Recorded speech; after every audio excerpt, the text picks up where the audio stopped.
In today's video, I'm going to teach you how to unsnooze an email.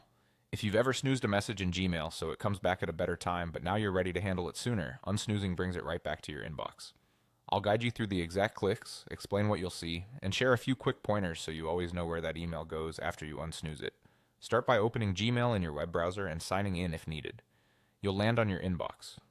On the left side of the screen is the navigation panel where you find your inbox, sent, drafts, and other views.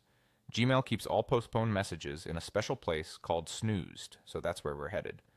In the left sidebar, click Snoozed. If you don't see it immediately, click More to expand the list and you'll find Snoozed there. This view shows every message you've postponed, along with the date and time each one is scheduled to reappear. Locate the email you want back now and click it to open, just like any other message. With that snoozed email open, look at the toolbar along the top of the screen, above the message content. You'll see familiar actions like Archive, Report Spam, and more. Among them is the Unsnooze option. Go ahead and click Unsnooze. The change happens instantly. There's no extra confirmation needed.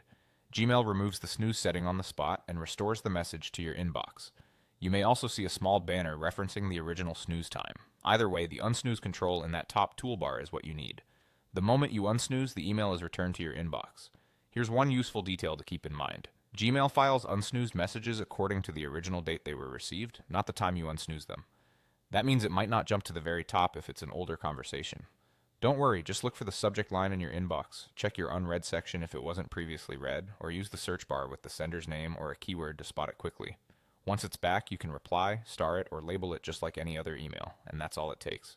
Open Gmail, go to Snoozed, open the message, and click Unsnooze. It's a fast way to take control of postponed emails the moment you're ready. Thanks for watching, and now you know exactly how to unsnooze an email in Gmail.